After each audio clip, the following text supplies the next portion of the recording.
when did you have your transplant?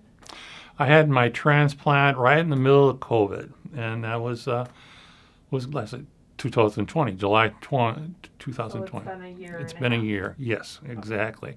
And that was something also that was scary in itself. I relied on my wife for my strength, and at that time, I went to the University of Wisconsin, Madison, for my transplant, and at that time, nobody was allowed in. So you go in by yourself, you do this transplant, and it didn't work the first time. So it took me 3 tries before I got a kidney that worked properly, Okay. and my So this body. is Yeah, the question is sure. what steps did you need to take to be a transplant candidate? Mm-hmm. Okay. The steps were some were suggested by my doctors.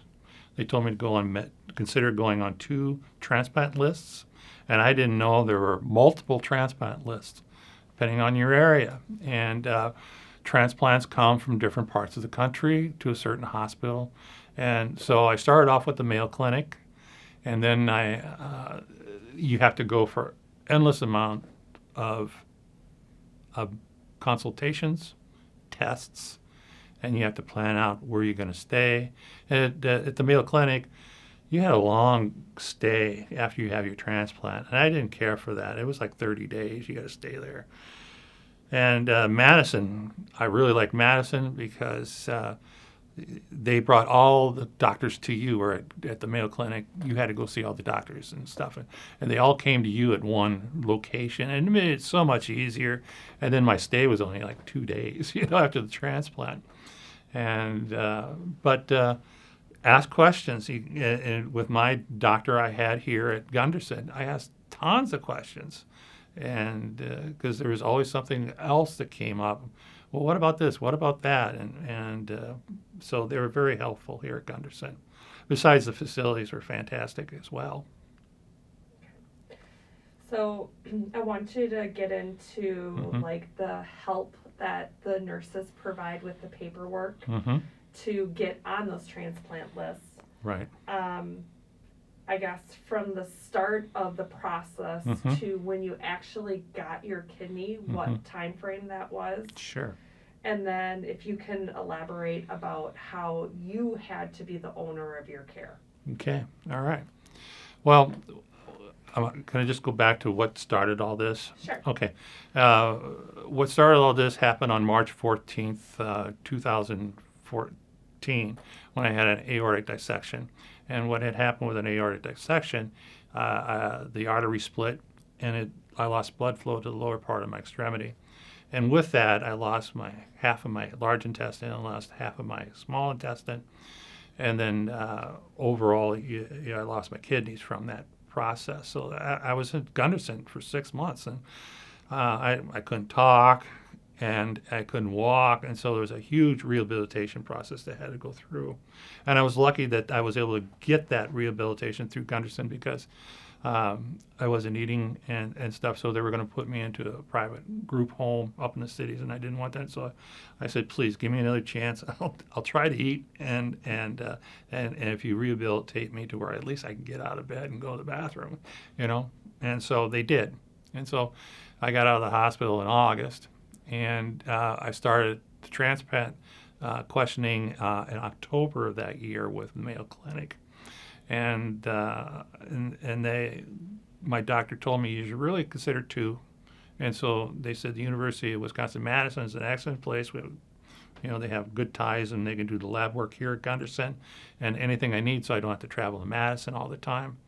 And so we applied at 2 locations, which means double the testing, double the consultations, and a lot of travel time. And after a 6-year period, I was happy that I got Gunderson and the Madison relationship because it was so much convenient, such much more convenient, and I really liked the way the healthcare system worked between the 2 hospitals. Um, did did you want me to as far as the transplants? Do you want me to talk about the experiences I had I had Yep. 2 failed transplants, and then If so, that was going to be my next question. Okay. Is the transplant process. mhm. If you could just have a clip just saying that when you decided to go down the transplant Mhm. process, you had to stay on top of all the needs when you were on both of those Right, lists right, and make sure that you were attentive to it. right. And just kind of give you some background is we have a lot of patients that are sitting in a chair right now in dialysis Right. that are not doing what they need Mhm. to get where you're at. Right. Um, okay. During that process, that span of 6 years, the reason why it took 6 years, because I was an O negative blood, which I'm a universal donor, but can only accept an O negative or O positive transplant kidney. And so the wait was much longer for me. I think some people only wait 4 years, some 5, but 6 was long, and they actually told me it was going to be 7 years. And so, what is very important, and this is where you have to have a strong support group at home. And with my wife, she made sure I took my medications when I was supposed to, and also when you are taking the dialysis, I just want to touch on another subject, and you patch back. But in dialysis, you start off with a port, and then you go into the fistulas. And I can talk a lot about that if you like. The experiences I had 4 fistulas. So and so that was another thing. Can I just sidetrack right now? Would that be okay? That's another thing. You say, well, they tell you, well, you're going to have a port right now, which is simple. It's a simple tube that goes right into your heart, and you have to keep it clean. So that means you can't take showers and stuff like that unless you wrap yourself up like a sub sandwich in saran wrap and stuff.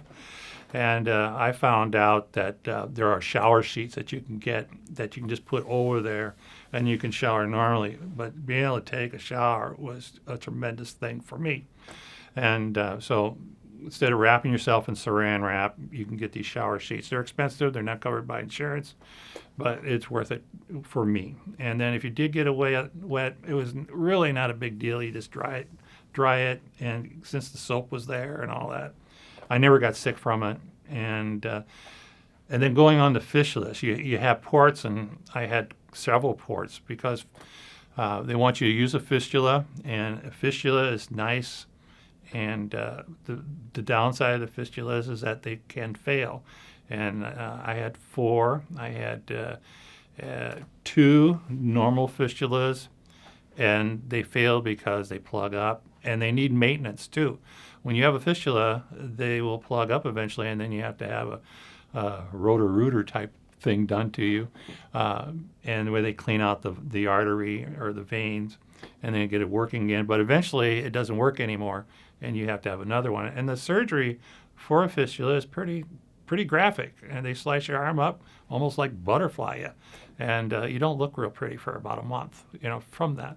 And I also had a synthetic fistula. My 3rd fistula was synthetic, and that didn't work at all. So, and it was very painful, believe it or not. And so my recommendation is don't have a synthetic, but every person's different. And then my last fistula is the one that's still going strong, and it's just huge. So your body could be distorted, and so you have to deal with that, and being self-conscious. If you go out in public, like at a beach, and you get your shirt off, you got all these incision wounds and holes, and then this huge fistula, and so you can make stories about it and can kind of have fun with it, and that's kind of what I do. But people do say, well, what is that, And then people will ask you questions. They don't know anybody in dialysis. I never knew anybody in dialysis, much less anybody that got a transplant. So you have to deal with that, and that's okay. But going back to the transplants, the hardest thing it was at the transplant was in 2019, December of 2019, when I went to my checkup at Madison. And they told me, well, good news, you're number 5 on the list for transplant. Great, And it just got all excited. December came, January came, February came, not a call. And then COVID came, and life got really hard for me. And I was depressed, and just I couldn't get out of the depression. So I had to seek counseling just to let me know that it's okay. You're not nuts. You're just goofy. But no, you're not nuts. And that was just another outside the family group support system, a professional telling you you're doing okay. Just hang in there. But then it got harder.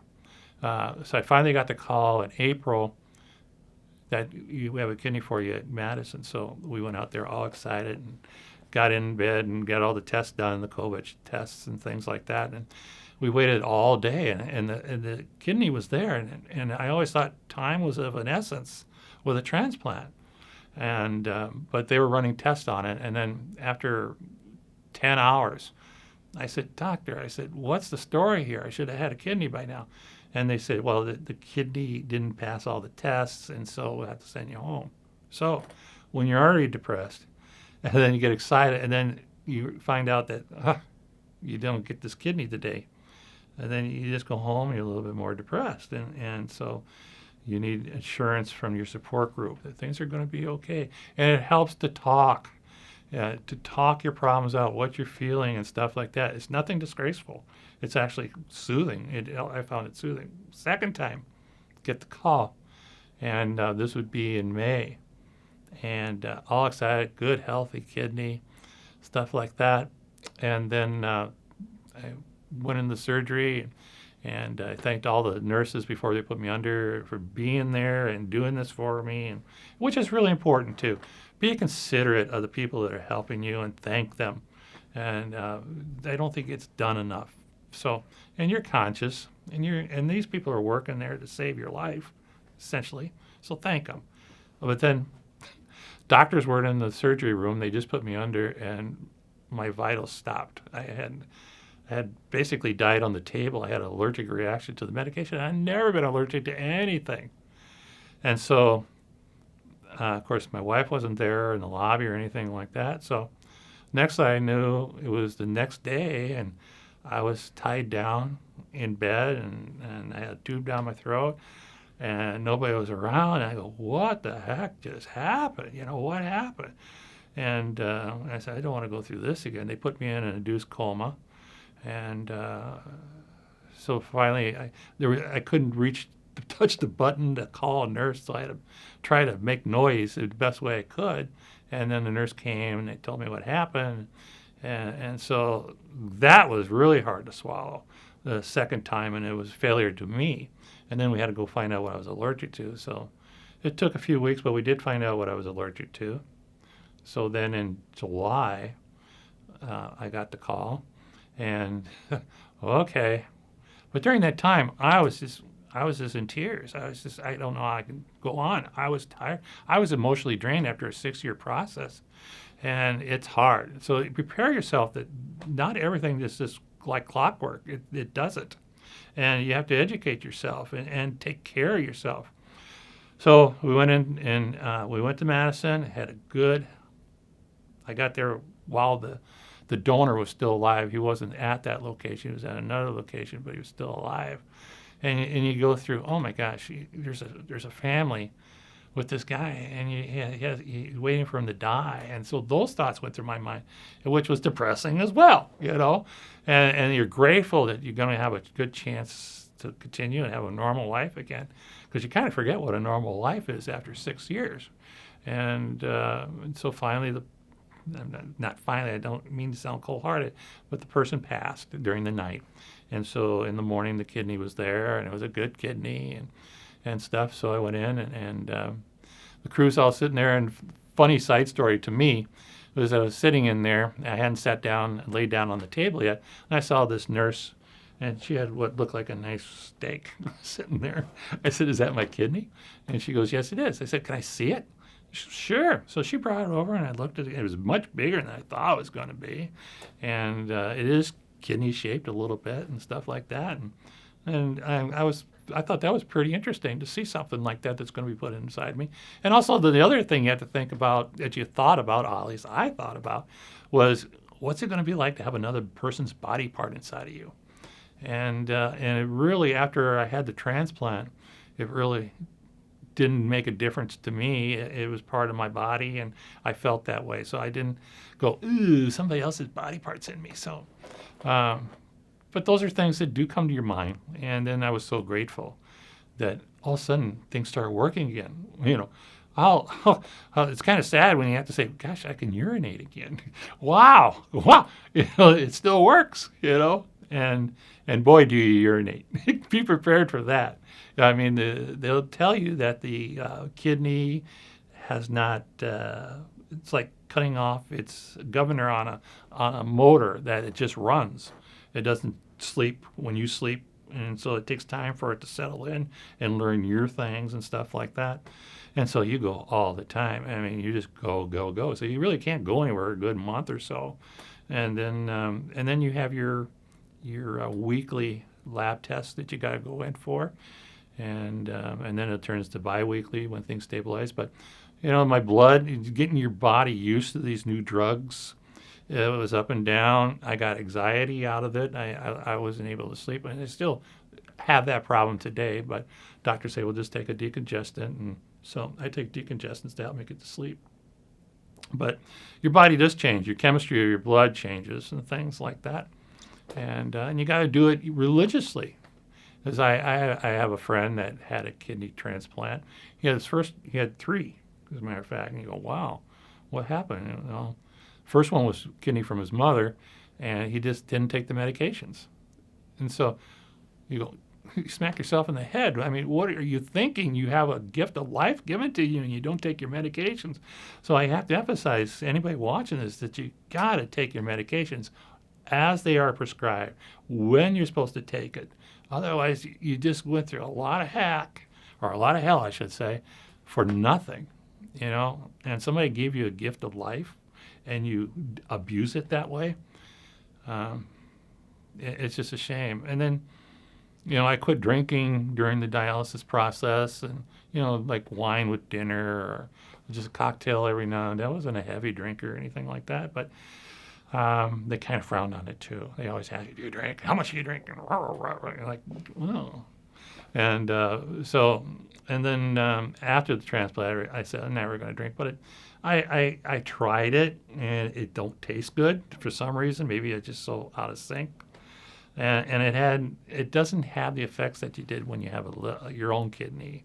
I personally don't feel I don't feel intoxicated. But boy, do you get really sick from it too, really sick. So heads up on that if you want to drink. Mixed with the medications, it just really makes you sick. So I think that last section about what you need to do to maintain your kidney, maybe we should have a question like, after you got your transplant, what did you have to do to maintain the health of your kidney? So do I need to say that again, or? No. Got it? I'll get it from here. Okay. I think with this one, we'll probably just have to do some kind of a graphic type thing. We won't do I'm not going to show you asking the questions. So.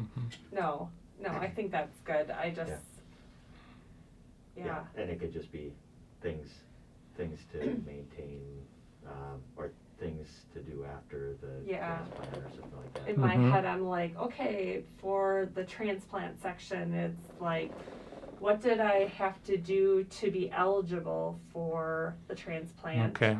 What was the process like? And then what did you have to do to maintain the kidney? Okay. I don't think I elaborated too much in the tests that they put you through or anything like that. Did you want me to give an idea of the tests? I don't think. Okay. I mean, I think just having that, you've mentioned a couple of times that you had multiple tests and it was time consuming. Right. And you had to stay on top of what is necessary. Correct. To even get to the step. Correct. To be eligible. So, I can make a comment right now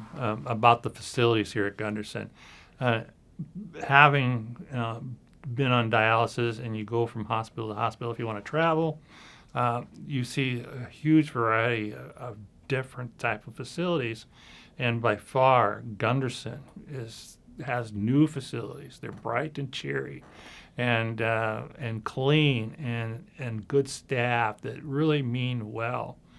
And so I've been to places. When Gunderson sent me to Washington, D.C. in 2018 to speak to congressmen and senators about a bill pertaining to health care and especially dialysis and things like that. And I went to a private clinic there, and it was dirty. It wasn't the floors weren't swept. I mean, when you put your bag down and you pick it up and there's dust on it and stuff. So we are fortunate in this area, and I was fortunate when I first became ill that this expansion at Gunderson was brand new. I got a brand new room, and it really means a lot. And you go to other hospitals, they're dimly lit. They look like the old kind of hospital you see back in the 30s and 40s, and at least here, they really help you with the mental feeling of positivity just from the facility itself, you know.